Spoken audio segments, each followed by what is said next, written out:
Listen and subscribe to the Table of Truth on iTunes, Spotify, Stitcher, and Google Podcasts. Welcome, everybody, to Blerdlines. It's your man Cam. With me, as always, is the son of Quentin Quire, a.k.a. the Big Josh. as well as... It's the professor. It's D. What's up, everybody? Magneto was right. Magneto was right. Quentin Quire. You know what? Quentin Quire, of the last 10 years, another X-Men character that was new that I actually really enjoyed. Thoroughly. Yeah, you totally. Want to smack him, but you still enjoy him. 100%. Omega level mutant is a straight up asshole, but he's really good. And 100%. It's not bad. Out of all the characters they have, and they've been dredging out all the old ones and just kind of like whatever. He's the consistent joy out there with Honey Badger, who they renamed to the horrible name of Scout. Well, he's no Honey Badger. Let's not get crazy. This is true. But we're not hot. Magneto was right shirt. Yeah, that's true. That was his thing after a while. After I think Cyclops came back and everything was right. He kept wearing Magneto was right shirt. Came back. Rabbit hole. No, don't do it. So let's get out of the bliss that we talk about Marvel and X-Men, and let's get down to the nitty gritty of everyone's favorite thing to hate, the DCEU. So let's be clear, not DC, but the DCEU. Yeah. So we want to depress the listeners after uplifting them briefly with our waxing nostalgic about Quentin Quire. Yes, 100%. So just to recap really quick, Warner Brothers is going through a big old humongous merger. DC came down and did a bunch of cuts, chops, amputations, cancelings. Yeah, they basically blew up everything they had because essentially the word from the on top is they're trying to look at things as content now. Well, also just quality, right? So you can't use there's the word that you're seeing constantly is that these movies were not worth putting out there in terms of the quality if you're trying to build something from where you were. And I don't know if it's smart to not put them out, but I guess only time will tell. Exactly. The prevailing wisdom seems to be, unless it's finished or unless the rock is attached, it's not worth because think about it. It makes a certain amount of sense. If you're the new guy, you're supposed to be cleaning things up. It doesn't make sense to be the one to then allow more bad movies because now it's coming out on your name. It's on your dime. So it makes a degree of sense if you look at something like Batgirl. There's so much debate on whether or not it was going to be good, but only a few people saw it. So the Kevin Smiths of the world, the god that he is, Kevin Smith was like, those guys probably would have made a good movie. It's easy to pontificate without having seen it. And everybody's got a bad something under their umbrella. So, and let's keep it real. If it was going to be good, the CEO would have watched it and been like, "Oh, we have to put that out." Yeah, we got to put it out. A home run, and it wasn't. And I think it was interesting to me too. But if it wasn't a home run, he's not going to put it out, and that's just what it is. And I'm actually surprised they didn't go. They didn't the Disney route or a Hulu route and just put it on HBO Max. Say that one more time. I was surprised they didn't put it out on HBO Max. I think that's the real tell to me. Like if they were like, oh, we're not going to release it in the theaters, but we're throwing it on HBO Max, and I've been like, oh, okay, so it's not good, but maybe it's okay. But the way even Disney still released New Mutants. Exactly. Also, there's speculation, a lot of articles out there about that they saw this as an opportunity, perhaps, to write those films off as in turn to get some tax breaks and things like that. They got a lot of there's a lot of revenue to be made up for the deal itself. So I think the DCEU is probably low hanging fruit in terms of what what they can get back. And if it's not going to be a revenue driver, right? Or if there's a chance that it might not be, let's say it's that. Let's say Batgirl was a pitch right up the middle. I, as the new guy, can't afford to have a pitch up the middle as my first at bat. Absolutely not. It's better to have the $90 million write-off. Yes, it's already been filmed. Yes, it's in post already. But it's release the Batgirl cut. Don't start. Well, it's already probably circulating. There's a petition that will be out before the summer is over. Guaranteed. So, all right. So now we've talked a little bit about the negative. Let's talk about the positive. The canceling of the Flash. Thank you. There are positives. Whoa. The canceling the Flash? Well, no. Hang on. I think. So, Josh, they canceled the Flash, the Arrowverse. Oh, okay. Point, the film. I was about to say that. I didn't know that. In fact, I think Flashpoint, the film, is in good graces with the powers that be. Yes. So supposedly, So the positive is that they canceled Arrowverse Flash, and slight adjacent positive is they haven't canceled the Ezra Miller Flash. Supposedly, Ezra Miller Flash is supposed to be good. Testing well is the language that keeps being heard. Although Ezra Miller's out here wilding out like some mini cult leader. I was gonna say, didn't this fool get arrested for burglary in Vermont? Yeah, and you know what? He stole some bottles of alcohol. Yeah, it's stupid. He's like, he's at this point, he's just wilding. Yeah, he's an idiot. Here you're at the helm of a multi-million-dollar movie franchise, and you're stealing something that you could probably afford without even thinking about it. And it's just a typical day in the life of an overprivileged white man. Like he's just doing all the things that he can because he can, and it's just ridiculous. Which I find interesting that his behavior is kind of running away from the narrative of what the film possibly will be. I mean, it's hogging up the headlines, and yet there hasn't been any talk of perhaps killing that film, and we don't even know if you're talking about cult-like activity. I expect more stories to come out about this dude in the coming months to years, probably some even more disturbing things. So it'll be interesting to see how they handle that. But I know that film is supposed to, rumors, I don't know for sure, but rumor has it's true in its title, which for those of you listening know any history of the Flashpoint, it's when Barry Allen resets things in the DC universe and basically tabula rasa, blank slate. And for the other characters, not so much for him, but because Barry jacks up everything, it makes for an interesting narrative that can build. Why are you laughing? Barry never jacks things up. What are you talking about? Hashtags Barry's fault. Well, the other also rumor too is what they might. Other rumor, which again, fan service is always, how these things are. The other rumor is to deal with the Ezra Miller situation, they might Wally West him.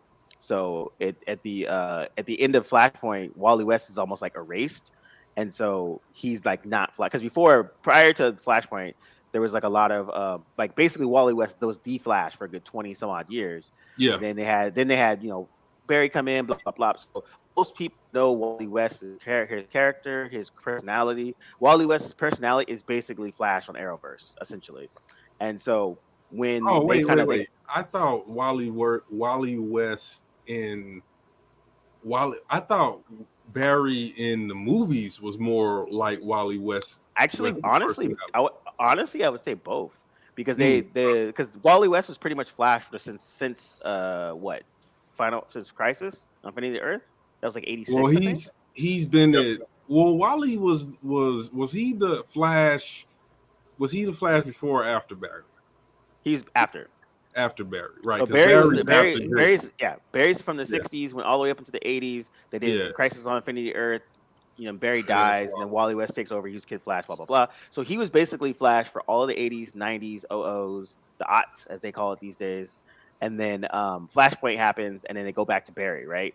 So the Flash that most people know is personality-wise is Wally West. So that's why the iteration in DCEU and in the Arrowverse had the qualities of what Wally was. And then when they had Flashpoint, they 52 lasted 10 years, which is really crazy. I didn't realize that until recently.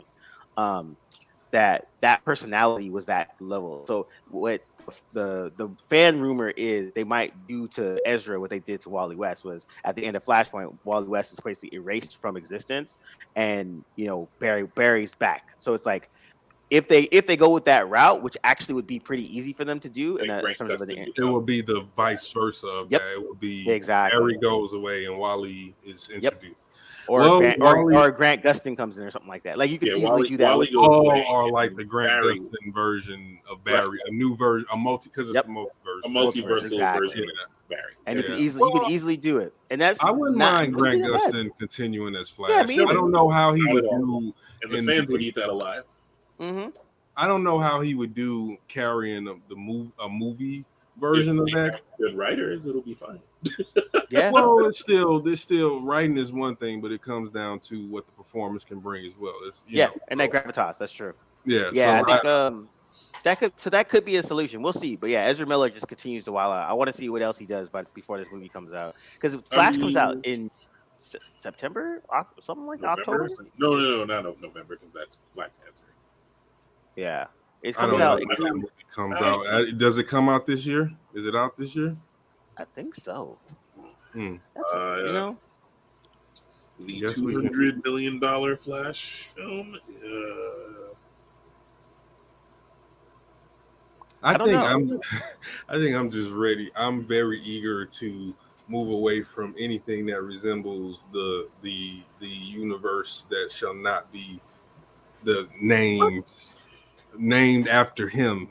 All of these films still look like his creation, so I want him to go. But it's also worth noting, as far as this is part of their new strategy, right? So they're moving away from that release in theaters, and then 45 days later it's on streaming. I know that there was mention that they want the DCEU movies to be tentpoles in the same way that these other big budget blockbusters are treated, which would make sense why you would then focus on The Rock, Dwayne Johnson, and Black Adam and things like that, because Wonder Woman 84 that hit theaters, and we will not talk about that movie. Well, listen, we don't want to talk about it, but it exists. And a perfect example of what I'm saying was in terms of waste of a Christmas day. But you would agree it's the perfect example of DC's overall problem. They're the movies, the problem, which is they just, I don't know, they kind of implode on themselves. Wonder Woman 1984 was a lot of things and not enough of anything. And that probably doesn't make any sense, but it was that makes total sense. But it was nothing at the same time. Like, you had very cool stuff in that film, but at the same time it was attached to mediocrity, like super mediocrity. Yeah. And you have a savant like storyteller like a Jeff Johns attached to this film, and you still come out with whatever that was. Like, that dude, that dude should have lit that movie on fire. They gotta let him cut loose. They gotta let him cut loose. You can tell that there's interference. Like, if Jeff Johns was a writer on a movie, you should have some signature storytelling moments. That dude can write them stories in his sleep. I can only imagine what he would do if you let him cut loose, unfettered, like unmolested on a film. And that's the thing that was so crazy to me, because it's like, Patty Jenkins and Jeff Johns they did the story by credits, and then they both got screenplay credits with Dave Callahan. So it's kind of like, So it's what happened? Right. That's the part that I don't get, because Callahan's interesting too, because he has credits like, he also did Mortal Kombat, he also did Shang-Chi, he also did Zombieland. The new Mortal Kombat? Yes, he did Mortal Kombat. Okay, so that disqualifies him, but Shang-Chi was Shang-Chi, and Shang-Chi is fine. Shang-Chi, that's what I'm about to say. That one is good. That is the the most schizophrenic resume ever. Yeah, exactly. Yeah, and then what was the next one? You named one after Zombieland, Double Tap. Yeah, I enjoy Zombieland. Yeah, that's what I'm saying. This dude is all over. This dude is all over the place. Like I'm gonna go from, and then on top of that, he also did the Expendables. I don't know what. So he's got kind of a style that wasn't that he tried to bring to Wonder Woman 84, and it didn't work. But my biggest thing was, and this just shows you again, when that film came in front of the people who were making the decisions, he saw that and then still decided to invest millions on marketing, because they marketed the shit out that film. Like that film was highly marketed. Well, what's humorous to me, and this is where our man in the field, D'Angelo, will probably recuse himself, but it's comedic to me that William Hamada, is his name William Hamada? Hamada is on some. There's a report that he almost quit over Batgirl. I'm just like, dog, you didn't quit over Wonder Woman 1984. you didn't, like, my man. You want to hang your hat on you want to hang your entire career at Warner Brothers on Batgirl, but you didn't hang it on Wonder Woman 84. It's crazy. Right. Exactly. Okay, guy. And it's funny because you have, how many DCEU movies has there been that are actually released so far? What, about 11 or 12, something like that? If that. And out of those, I honestly have only found maybe the Suicide Squad and the Batman rewatchable. I know that there are others that are decent, like Shazam's decent, Wonder Woman's decent. Yeah, they're rewatchable. They're all decent, but you said like watchable, like rewatchable. Yeah, like if I'm gonna sit down because I want to enjoy a movie random, I would pop in the Batman because I might be in a detective mood. I might. Joker was not. If I consider that film as being sort of like what if in the multiverse, then it works. But if I'm looking at him as being the Joker, no. I was being sarcastic. Like the Joker is best when we don't have that much information about his background. So like So I'll pose it to both of you guys. It's like, so what do they? So now that they've been, they're literally cleaning the house. Like they just chopping legs left and right. Still waiting on a word from the chop on Young Justice, if that's going to happen or not. That's the one I'm waiting on. Other things that haven't got chopped officially yet are Stargirl, the Black Canary spinoff, the solo movie, and I think those are the only 3 left that they haven't really said anything about. There might be something else I'm forgetting. Because I think there was recent news about. Was there recent news about Titans, or were we talking about? They haven't said anything about Titans either. So Titans, Young Justice, and Stargirl haven't had any news about it. And Superman and Lois. Superman and Lois. Superman and Lois is ongoing. That's not going nowhere. I mean, I didn't think. I don't think it's. I think it was up for renewal last year, so it got renewed. So I think they're just gonna keep rolling with it, and it's popular, and it's actually not terrible. So if that's the case, so then then what do they do? Like, where do they go from here? Wow! Oh God! Like I was thinking about this the other day. Like what do you do? Like you guys are now, you're the head of Warner Brothers. You have a catalog of some of the most iconic characters of all time in the history of man. You are inheriting the last 20 years of bullshit. you literally put everything down. He's like, you got the Batman out. That is good. People liked it, enjoyed it, yada yada yada. You got upcoming Black Adam, which has a lot of star power behind it, and you guys have put it to the ringer, so at least it's like watchable / decent. So we're hoping. What do you do? What do you do? Well, I mean, if it were me, I think I'd do exactly what Zaslav's doing. I would cut all the fat, all of it. I would torch it all, and I would reduce everything to its lowest common denominator. In this case, the lowest common denominator for DCEU is Batman, Superman, Wonder Woman. You get one good movie out of each of those characters, and it has to be a home run. So you put whoever you have to put on it to make sure it's a home run. You get those 3 out of the gate. Just one.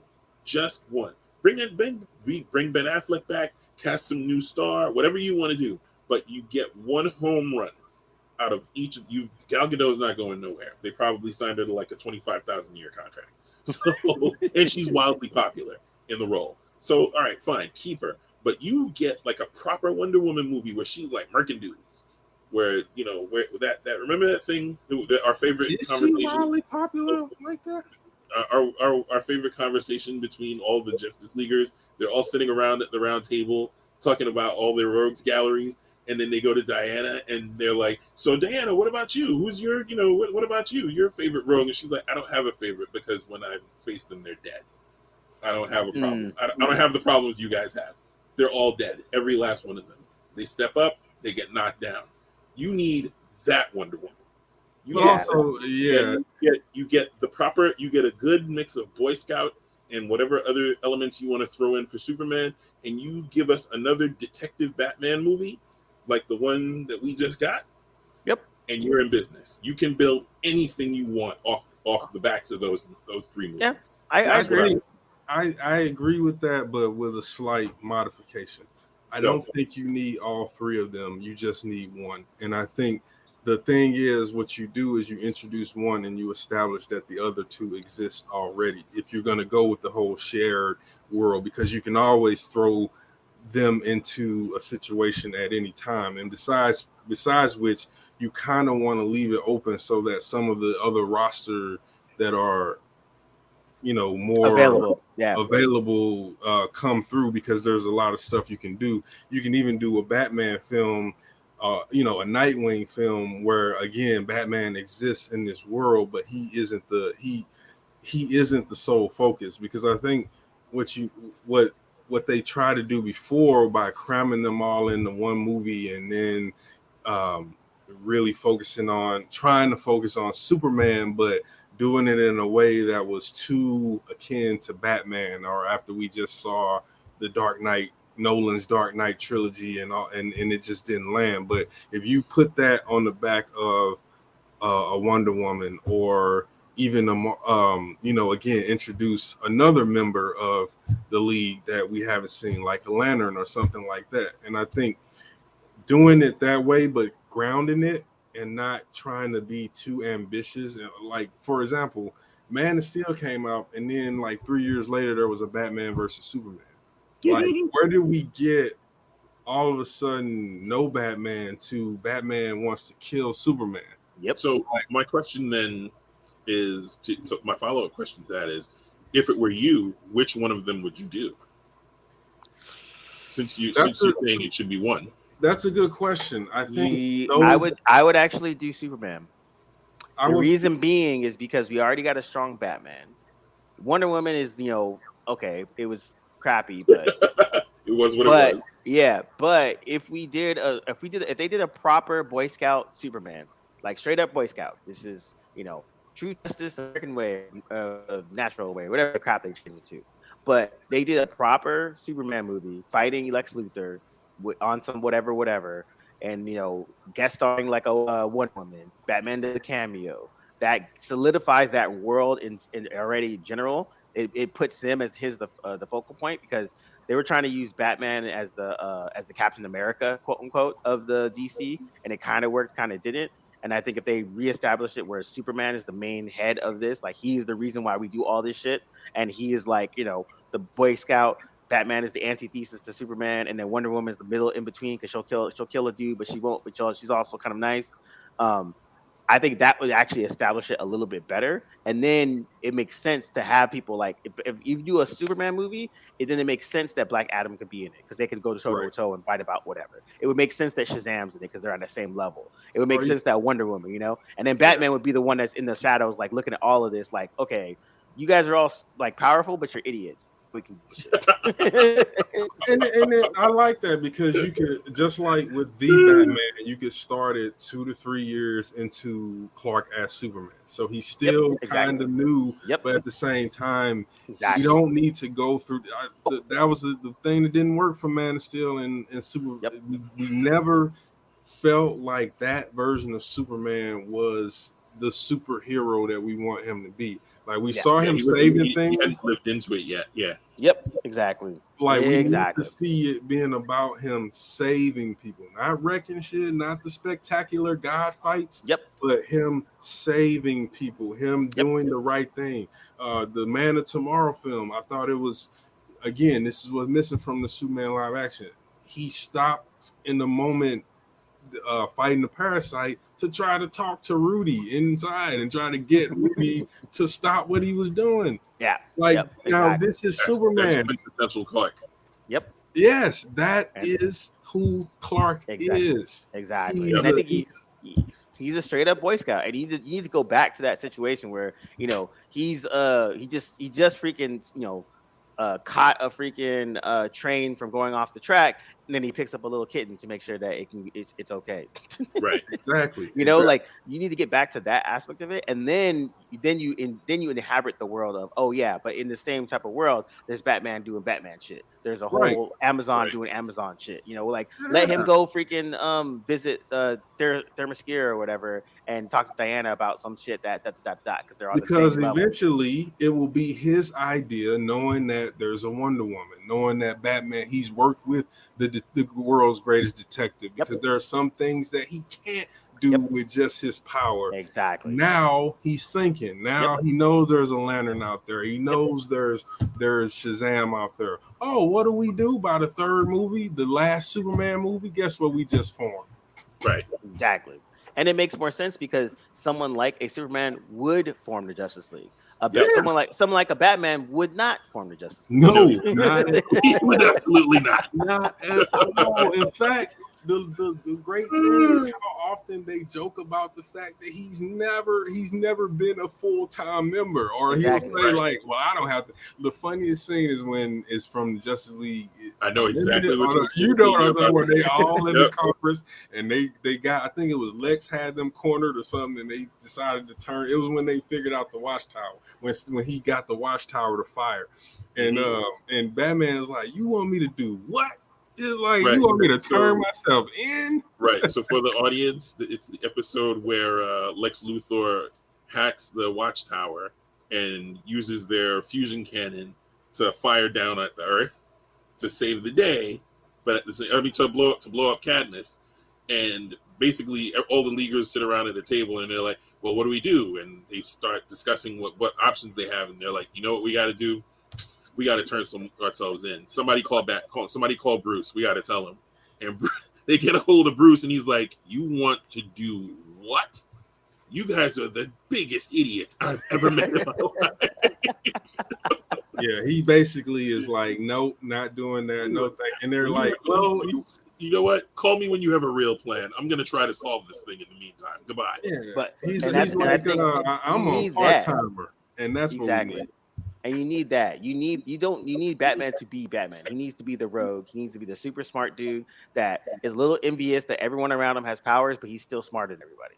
And then you need Superman to actually believe in something called the League. That's like, hey, we all have these powers. We probably could take over the world if we wanted to, but we choose not to. So we want to use our powers for good. Blah blah blah blah. Yada yada yada. Right. And it's like, and this is from someone that I don't even like Superman, but I know the core essence of him.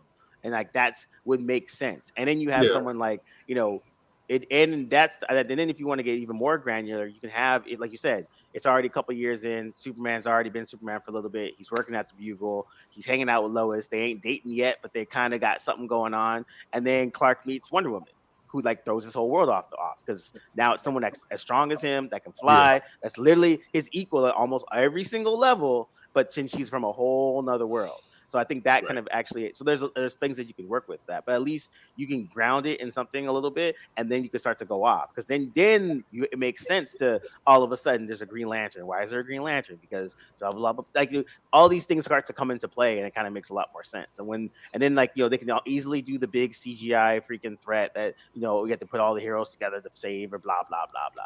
But I think the thing that is getting away from a lot of these superhero movies is like the parts that we actually like the best. Is like just the one person, the character, the one overcoming obstacle to win kind of thing, Yeah, because it's not the great thing about Superman, and again, they have to make him this way because he's too powerful. Yep, is OP. that a lot of times he resolves his big threats, unless it's a Darkseid or a Brainiac or a Doomsday, without having to use his strength, his powers. Mm-hmm. So, again, when he attempts to talk Rudy down as the parasite, it's because he knows that this guy is a victim of circumstances. He met him when he was human. He's a decent person. Why should he laze his brains out if he could convince him to stop and get him some help? That's who Superman is, and that's who they have to let him be in order for it to work. I think the Batman being set 2 years into his career, having established that he's gone toe-to-toe with the Joker. I wouldn't even mind if the first movie establishes that Lex took his shot at Superman and learned that when you box with God, your arms got to be longer. But that don't mean that Lex isn't still there. You know what I mean? And we come up with another enemy like Metallo or something like that. Let Lex be the mayor of freaking Metropolis already, or something like that, where it's like, there's levels that, like, we know that Lex is there, but he's not the big bad, but he's still there. And I think that's the thing. And like, that's the one thing I did like when they, in the comics, when they made Lex the mayor of Metropolis for a hot second, because it's like, again, he knows that he's the mayor, so that Superman just can't come and freaking throw him into the sun. Right. Because he's too high profile. So I think those are those types of things. So I think it's like you said, like, Superman is super OP. The only reason he doesn't freaking turn to the dark side is because he has moral values, blah blah blah, yada yada yada. Like, he really is like a Boy Scout, much like Captain America. And that's why if you center it around him and then go from there, then you could have, okay, if you let Batman be Batman, it makes sense for Batman to have the outsiders, because all of them are rogues themselves. And he's trying to teach them to be a rogue but not kill people. And then it makes sense that Wonder Woman has Wonder Woman and the people that she got around. So that really grounds the whole DC in a certain space. But now each big three is having their own lane, and then it allows them to expand from there. And I think that's the part where you can really do some interesting things. But until they kind of figure that part out, because even they were talking about what was it? One of the like article things was like, DC doesn't know what to do with Superman, and then Donny Cates was like, hire a comic book writer. Yep. It's like, dude, it really is that simple. Yeah, like, and somebody that's not gonna try to make him anything that he's not, because when you give Supes an edge, you kill the mystique around him. Why? Because Supes with an edge is dangerous. Yeah, it's not his lane at all. Yeah, like, he is the person that is restraining himself 24/7. He could literally flick and bring down the house. So he doesn't need an edge. He doesn't need a dark side. He has to be a beacon of positivity. And that's why I think when he takes the kid gloves off, and I think, was it season 2 of Justice League? When he goes up against Darkseid, it resonates, because you spent a whole 20 some odd episodes establishing, if you didn't know that already, that Superman is a Boy Scout, that he will not kill anyone, that he believes in the greater good, that he believes in trying to appeal to your lesser demons. And with Darkseid, he was like, you know what? I'm gonna have to kill you. I've been holding and your eyes bulge out of your head when he says that. Yeah, you absolutely, and you're sitting on the edge of your seat for that fight, because you know that what hell he would have to rain down in order to take out someone like Darkseid, who is his equivalent, if not better. Yeah, and that's. Oh, go ahead. No, I was just gonna say Darkseid is definitely the villain level of, like, just like, powerful. Like, he can't, like, the dude is extremely powerful. Yeah, and I think that's the thing where it's like, that's part of the reason why Injustice works so well, because in the story of Injustice, Joker uses freaking Scarecrow's crazy dust and puts it on and basically exposes it to Superman to trick him to think that Lois is basically Doomsday. So then what he does is he takes, quote unquote, Doomsday and takes him to space to suffocate him, not realizing it's Lois. And when he realizes it's Lois and she's pregnant, and so he just killed his wife and his kid. and that snaps the man, goes up to Joker, kills him, and then like that makes sense. Yeah, like it's a straight edge.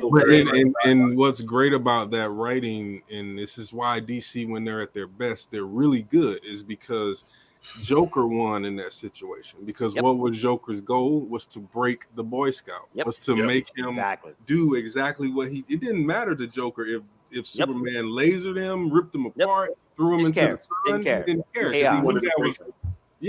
needed to break him, and that's exactly what he did. Exactly. He broke the most powerful individual in the galaxy, in the universe, and brought him low. Yep, and that's when Joker is the best, when he's a chaos agent. Not the sad clown, not the bad boyfriend from Harley, not all the other BS that everybody wants to make him. Like, dude, he's a chaos agent. Like, Joker is Michael Myers who talks and cracks jokes. He's pure evil. If you can think 100%. About that for a second, that's what the Joker is in DC. He is Michael Myers who talks and cracks jokes and laughs a lot, but otherwise the same amount of pure evil. 100%. And ingenuity in that. And that's part of the reason why when Joker is on that level, super entertaining. Anything else, it's just like, I don't care about his feelings. Dark Knight Part 2. Yeah, probably the single best iteration of the Joker you will ever see. Which is why going ham, killing everything and everyone in sight. Yeah, and Batman finally snaps and just like, you know what? You gotta go. Do it no more. Exactly. I have to kill you. I have to kill you. You're beyond.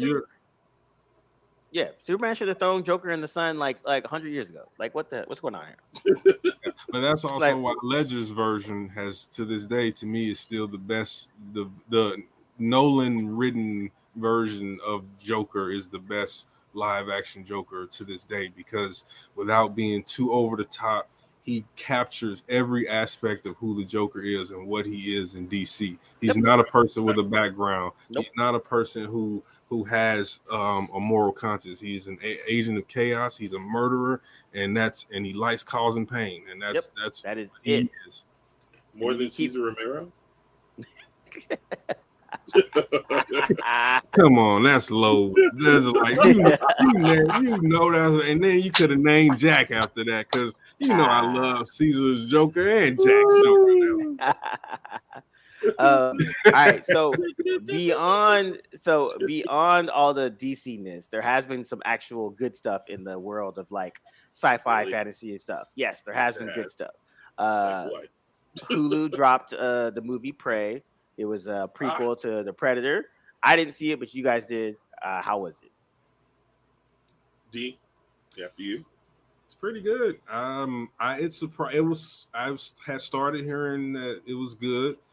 I had held very low expectations for it because, first of all, Predator has always been hit or miss for me.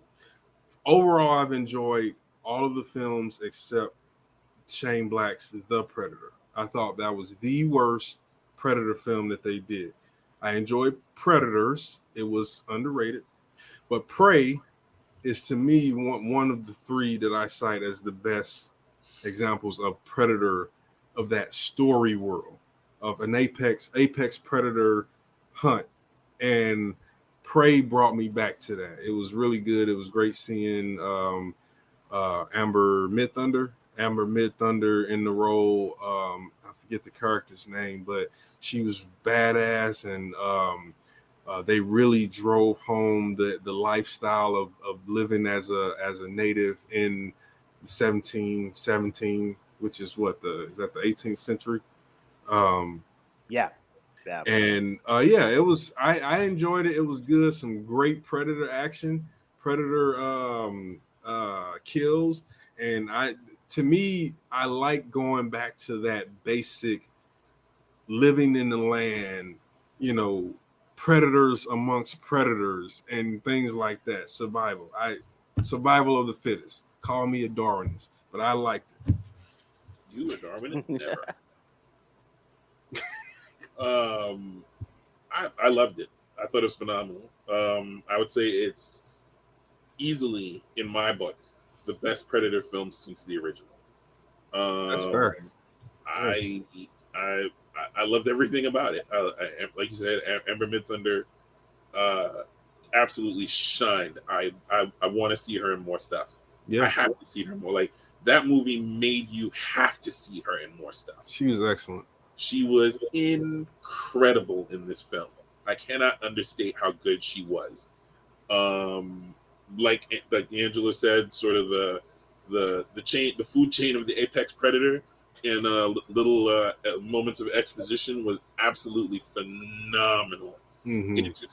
It set the stage. It was a perfect simile to what was going on in the humanoid world versus the animal world. The scene with the wolf was absolutely incredible. I'm not going to spoil it, but there's a scene where with a wolf and versus the predator, and there's some little visual cues that you get that are just beyond, man. It's really. And then there's the story itself. Like, the story is just very incredibly well. I can't use enough adjectives to describe how well told a story, how well crafted a story it was. Yeah. I love that it wasn't the usual retarded disrespect to Native culture that you see in films like this. Like, this was intensely respectful and very sensitive and it was almost a love letter to Native culture. It was very celebratory. At least as far as I could tell. Yeah, it was very celebrating. Yes. And I think there was a sadness in what was lost. You know, because it reminded me of Apocalypto, which we were mentioning, where we see at the end you see the ships or whatever coming in. You know, it's the coming of the Spaniards, and we know what follows. Total decimation of that culture and that civilization. Similarly, you know, without spoiling anything, you know, they realize at the end that they have to move because the white man is coming. And I think that was such a poetically beautiful, but also just sad moment in thinking about everything that we saw, just a time capsule of what was destroyed, what was lost, and the purity of it.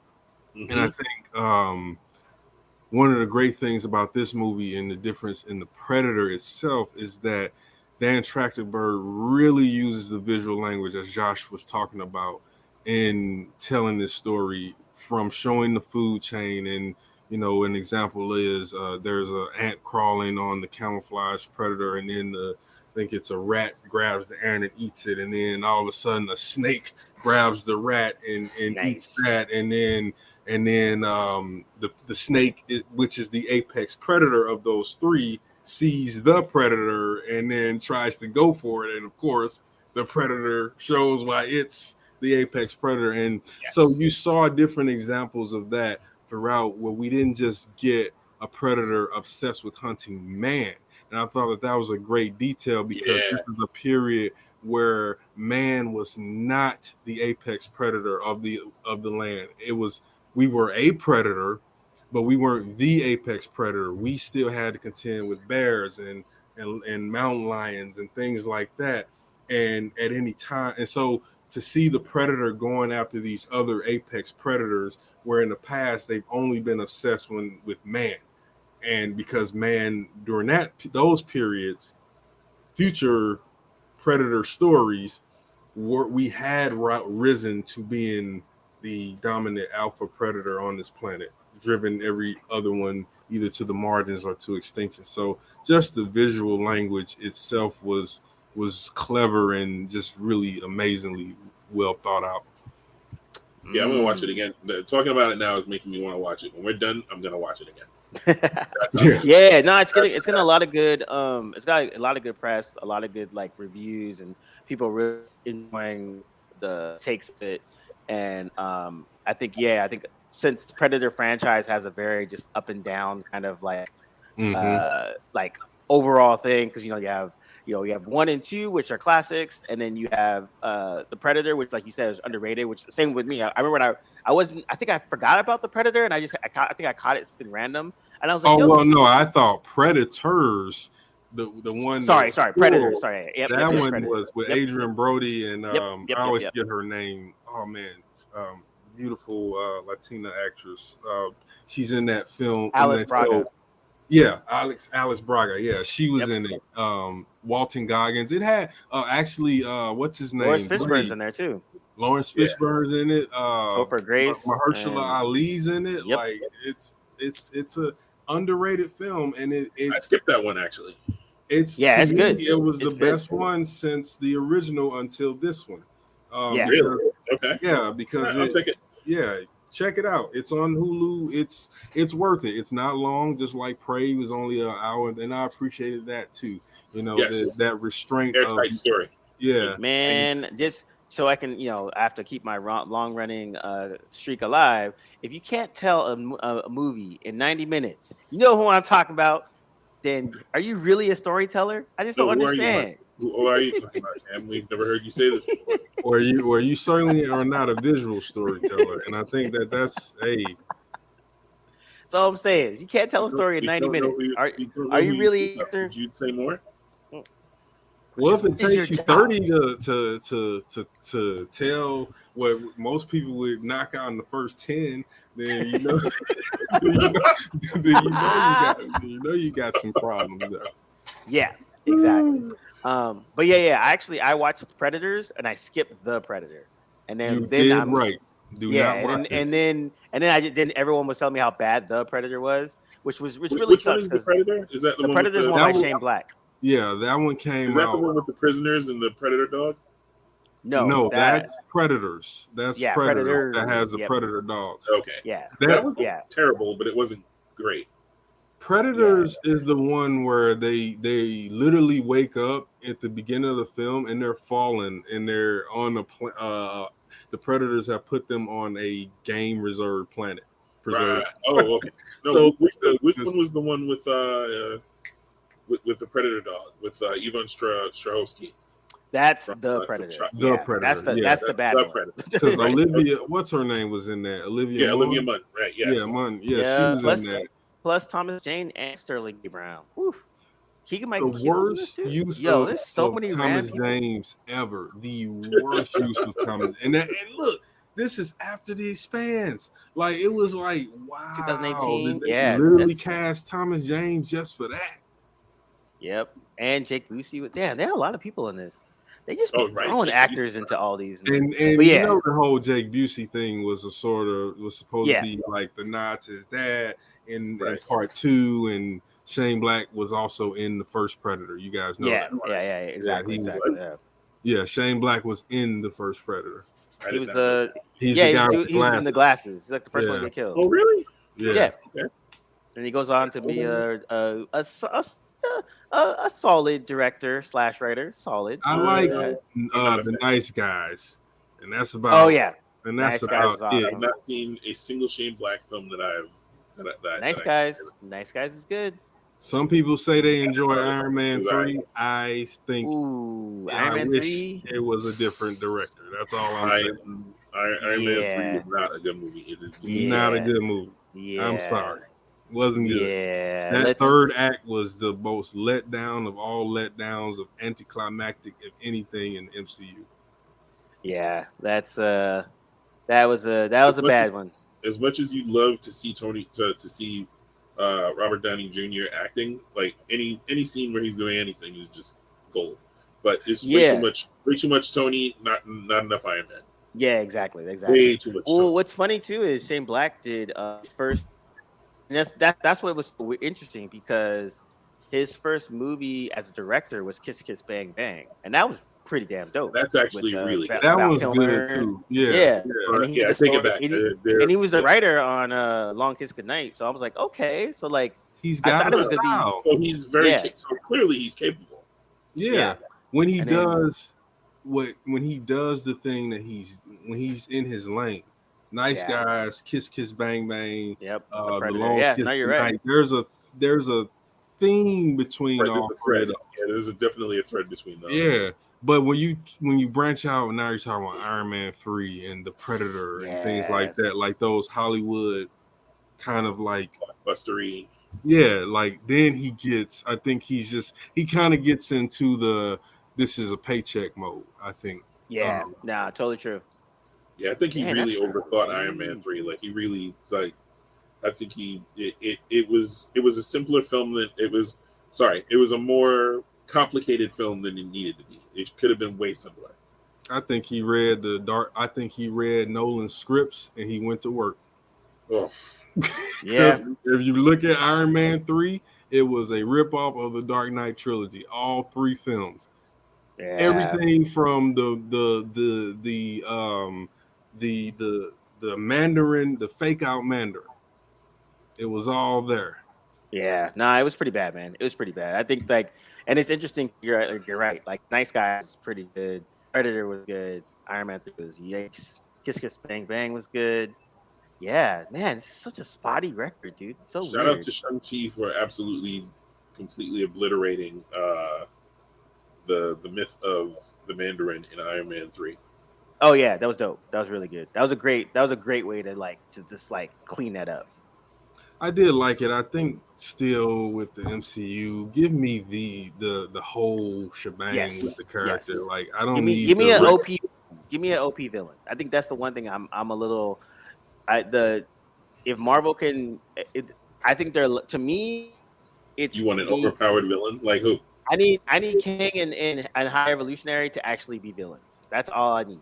Like, I just want them to have some of a good chunk of their power and their ability that they have to be the threats that they are in the comics. Like, I think that raises the stakes, right? So when you see that Hela is so freaking much of a threat that Thor can't even kill her, like, it changes the dynamic of the world that you're building, because now she exists. It's just like I said, one of the best things they did in the beginning of Infinity War was the Hulk fight, because you have that in mind. Thunderbolt's statement to Cap, like, if I lost 2 megaton nukes, so you think about Thor and Hulk as the 2 megaton nukes of the Avengers. You open Infinity War, and what's happened? Thanos is one of those nukes is diffused. One is diffused, and one is handedly diffused. Yeah, you know what I'm saying? Like, so you're like, and he only had 1 stone at that point. So that visual language said a lot. So, but that's still not as powerful as we know Thanos is. And so, you could have made a story about the fact that I think the biggest failure with Thanos is that they waited until Infinity War to develop him. Like, if we had gotten more of him in the films before, and it seems like they're going to rectify that with Kang, then we would have been able to maybe see him doing modifications to himself so that he's able to better handle the powers of the stones all together at once. Mm-hmm. And as a side effect, he can now energy project or do because I'm pretty sure Thanos has been able to blast energy from his eyes and all kind of stuff. So just give them their badass power sets and make them a threat. And don't kill them at the first go round. And let's not forget the Thanos helicopter. Oh, oh boy, that is a deep nerd cut. Deep cut. Shout out to anyone that gets that reference. We keeps it real here. We keeps it real on Blerdlines, y'all. I tell you what, if they do what if, they should do what if Thanos wins. And adapt.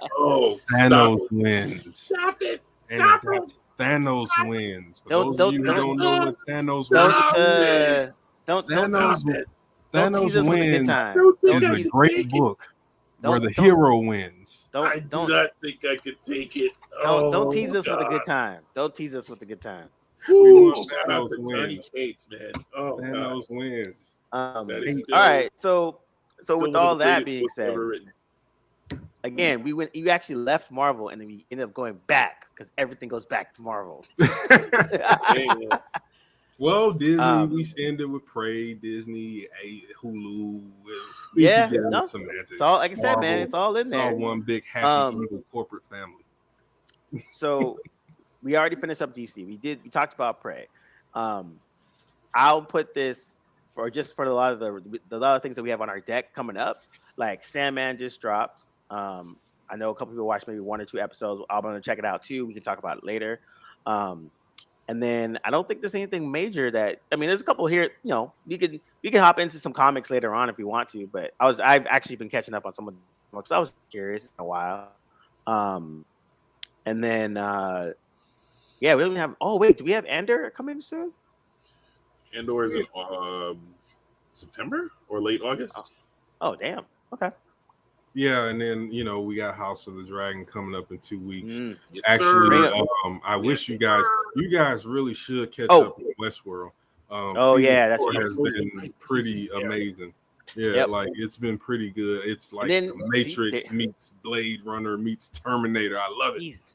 So so then that brings us up to our last thing that are we at content fatigue, or we were just like F it, let's just bring it on. That's a media construct. I don't think we're ever gonna get there as long as good content keeps coming. Like to me, that's a silly. I don't know who came up with that. Whatever person came up with that, you're an idiot. Like it's not like that's not a thing. Like it will get.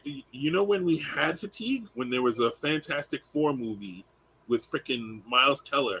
And Michael B. Jordan. Yeah, like Michael B. Jordan. That was fatiguing. I was very tired after I watched that movie.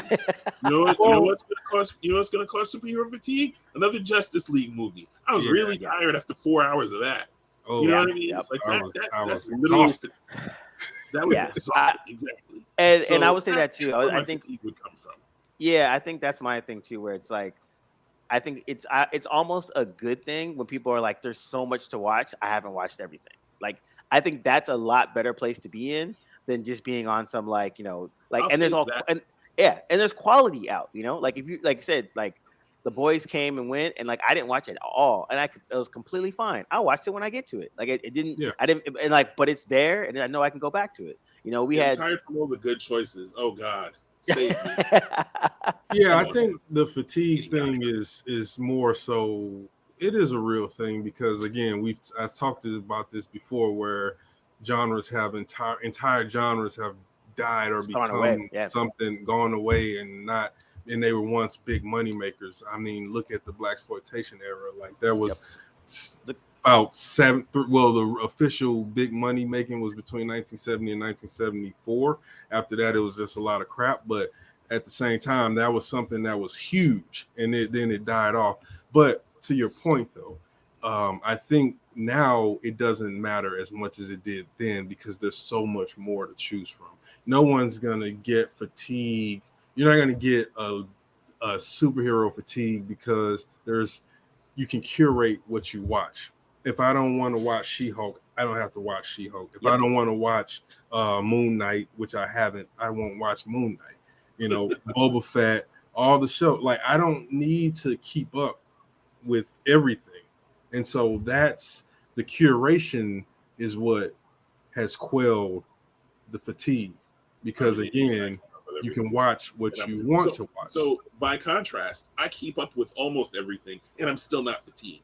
Well, you're a special kind of person, though. Let's not compare you to the masses, But it to me it just seems so silly to have the idea that there's going to be fatigue. As long as there's good content, the answer is no.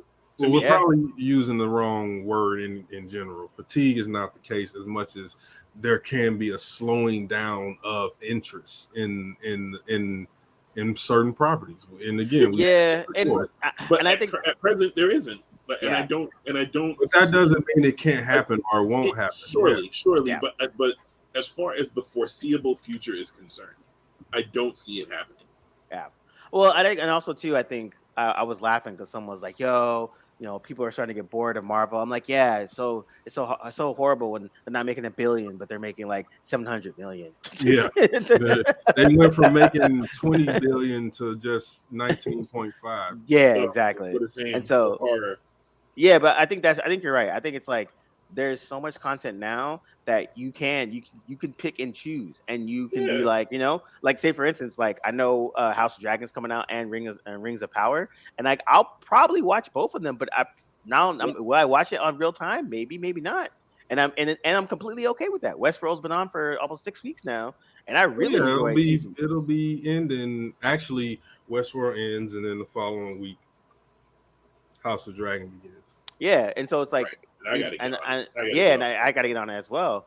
But then also at the same time, you were talking about breaking Better Call Saul, which is wrapping up now, and you're talking about how exemplary it is. And there's another one too where I'm like, man, there's just a lot of good stuff out that you can literally pick and choose what your lane is, what you're into, and you could be completely fine. And I think that's actually a good thing, because now you're not beholden to just like with the streaming wars, if nothing else, is at least got us to be got good stuff out there. And so it'd be different if everything sucked. And one of the reasons why Better Call Saul is not as popular as Breaking Bad was is because there's so much going on right now. Like you can't just focus in on, no matter how good of quality it is, especially when it's on to be fair, the rest of the lineup on AMC doesn't even come even close to Better Call Saul. That show is sort of like an antiquity of bygone era. It comes from the minds of the Mad Men's and the Breaking Bad. What did you refer to it as? Prestige. Yeah, it's the last of the prestige television for sure. Yeah. The more literary type television. I think notice now, having gone back and watched Breaking Bad, and we're on Better Call Saul's end, HBO series sometimes lose their quality towards the middle and end. They arguably Game of Thrones cough. Arguably, the Sopranos was the measuring stick, but I think now Breaking Bad and Better Call Saul will be the measuring stick, because they did the same thing consistently for all of their episodes and seasons with a lot less money, and and both series changed and shifted the way TV production is being done. So, now that they're down to their last episode, it's so surreal having been on this journey as an audience member, and it's been rewarding because we often talk about, like, I hear people talk about what they were doing when the Seinfeld finale aired, or how they felt when cut to black and nobody knew what was going on with the Sopranos finale and all that stuff. I can see that having the same thing, because even with going back and watching that Breaking Bad finale and anticipating the Better Call Saul finale, it's going to leave a lasting impression. So that's these last few episodes have left lasting impressions on me as a writer, and I just am like floored by what I've seen and what the visual language has communicated in each of these episodes. I could talk about it all day.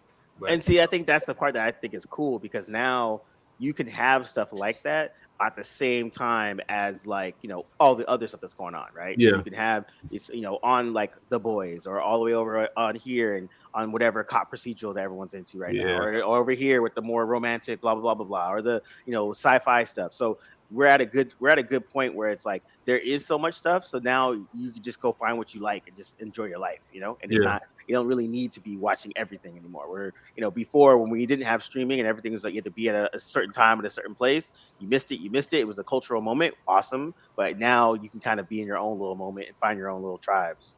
Yeah. So, all right. So let's do some final words. Josh, we'll start with you. What's your final word? Final word is, I read an article recently that the reason why Marvel hasn't made an X-Men film yet is because most of the actors, they basically inherited the 20th Century Fox contracts, and they want the contracts to expire so they can do whatever they want. Yeah. And that leaves, I think, things at like 2025 or something like that. I'm very okay with that. Like, if that's what they need to do, if that's what they need to do to hit it with a clean slate, I have every faith in the world that Marvel will make the X-Men film that I have been pining for since I learned how to read. So, if it means that I gotta wait until 2025, 2028, whenever it was that whenever it is that those contracts expire, then that's what I'm gonna do, and I'm gonna sit here happily waiting, in eager, childlike anticipation. That is my final word. D'Angelo. Well, I think by that time I probably would have forgotten that there is even an attempt to make X-Men movies anymore. But at the same time, oh yeah, I know you want. You know I ain't. Yeah, nah. But my final word is again that watching Better Call Saul as it comes to its end and remembering how I thought to myself, why of all the things you can extend the Breaking Bad world, why focus on that character back when it was coming out? So to fast forward now, and it's like your insolence at even questioning Lord Gilligan. Well, I've questioned him. I mean, he did write, or at least he script doctored Hancock, and I don't forgive him for that. So, he got good juju with me. Well, a lot of things: X-Files, Breaking Bad, Better Call Saul. But my word, you attached to Hancock as a writer. But anyway, Better Call Saul is excellent. If you're not watching it, and you did watch Breaking Bad, you are really shortchanging yourself because it enhances that series and that story and never takes anything away from it, but always makes it even more. I think after you see that arc of who Saul was and that transformation, in that world, it makes you understand just how bad Walt had, quote unquote, broken. I mean, we thought he was one thing, but after you watch Better Call Saul, you understand that he was even something even more than what we first pegged him as. So yeah, it's great series. It's one more episode left, but definitely one of the last vestiges of prestige writing, television production that's on TV right now. Not just big budget for the sake of big budget, not just violence and sex and all kind of stuff just for the sake of having it in the story. Definitely the greatest example of the use of visual language. Just a brilliant series, and I'm sad that it's going away, but all good things come to a great end, to a satisfying end. So I don't complain about endings as long as they make the journey worth it. Nice. Well My said. final word, just want to give a quick RIP to the Jesus and Mero show. These two have parted ways. Oh, I've been watching them since the beginning, and that's news to me. Wow. Yeah, they're cool, but they parted ways. Amicably on doing their own thing, whatever. But they've ended their business relationship. But I would say I'll say that because one of the things I enjoyed about their show was these dudes are literally dudes from the Bronx. Yeah. They are hood.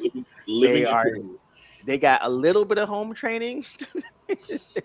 And one of the things I enjoyed about their show and their interviews is that they really let people that they interviewed become normal people again. Yeah. And that made for just great interviewing and just great television. When they're like, some of my favorite interviews were with Bill Hader, Letterman, Whoopi Goldberg, Chadwick. Yeah. Another really random one was Glenn Close, where before that interview, I don't think I've ever even seen a Glenn Close interview.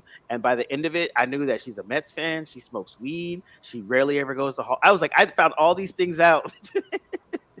And I liked it because one of the coolest things is here's Glenn Close, a thespian for a minute. Here are these hood dudes from the Bronx. And then one of the questions they ask her, they're like, yo, we heard an unfortunate rumor that you're a Mets fan. And then she's like, I'm a lifelong Mets fan. And like, well, first of all, 23 rings, bro. And second of all, why? So they do a 20-minute bit just on talking about baseball. Eyes light up. She starts talking about the lineup. And like, again, this is Glenn Close, who is an amazing actress that I've never actually even knew that she even likes baseball. Right. And so I thought that was really awesome. And then also one of their last interviews they did with Denzel Washington, and the first 20 minutes is just talking about being up in Mount Vernon and eating being from around the way. Yeah, and just that was a great interview. His humble beginnings, and it was really cool that they got Denzel to Denzel D from the block, just chilling, talking about going to the YMCA. It was definitely like an OG talking to some young dudes. It was great. 100%. It was a great. Yeah, you should definitely. If you haven't watched that interview, you should definitely check that 100%. out. Yeah, it's some really good ones. That's unfortunate. Yeah, and I would say that's I think their strength was that actual part of getting people to open up and just relax. Yes. And I think Letterman said it best in his interview. He was just like, he's like, if I could do a show again, I would do this, where literally we're just hanging out and having conversation. And it's like, it's no pretense, whatever. Like we talked about what we're doing right now for maybe 10 minutes, and we just talked for 45 minutes. The rest of it was just us shooting the shit, having a conversation. And then to me, the best interviews are always like that. They're not like so formulaic. It's literally just having the conversation and getting to know the person. And then so I'm sorely gonna miss those dudes, and I hope they can figure it out later on to come back. But they definitely left a good mark in late night. And they Jeff Bridges, their Jeff Bridges interview, for God's sakes.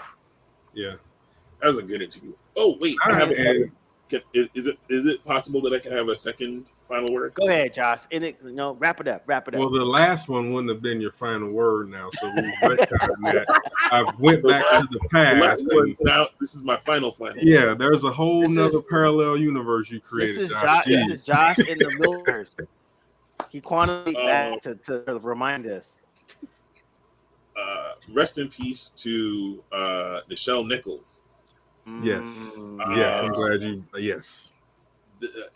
It cannot be understated the impression left on a young kid in Brooklyn watching Star Trek reruns in the 70s and seeing this Black woman being an active member of what is referred to in science fiction as the Magnificent Seven. I had the good fortune to meet her at Comic-Con, the last Comic-Con before the pandemic. It nearly brought tears to my eyes because A, I'm a super fan, but B, she was already deteriorating from her dementia, and I think it was either dementia or Alzheimer's, I forget which. But like her speech had slowed incredibly, but she still had that, that whatever that thing is in her eyes. And I was able to talk to her for a second. Her son was an idiot. Just all the things you hear about her son, I saw in like 10 seconds. But neither here nor there. She is a trailblazer, an icon, just one of the most important figures in Black history, in modern Black history, in my opinion, as far as entertainment goes. Certainly an inspiration for me and for little Black kids watching Star Trek everywhere. She will be sorely missed. And I would be remiss if I didn't make that my actual final word. Word on that. I'm glad you did that. The goddess. Yeah, definitely. I'm glad you created a new universe just for that. If anybody deserved it, it's her. And I say that with complete sincerity because while I didn't watch, growing up the reruns of the original series, my grandmother was a fan. And she introduced me to the Next Generation, which I saw a post from Whoopi Goldberg, who had mentioned that how she felt when she was young and saw Nichelle Nichols on the original series. And I thought that was an interesting statement, obviously, because later she would be in the Next Generation as one of the most iconic science fiction characters in sci-fi TV, right? Yeah. So, nobody, even the people don't know the character's name, they recognize Guinan Whoopi Goldberg with the headpiece and everything. So, yeah, that's really great, man. That's awesome. Rest in peace. She was a wonder. Yes, sir. All right. On that good and Black excellent note, thanks for rocking with us. This is Blerdlines, and we are out. Live long and prosper. Did you say live long in pasta?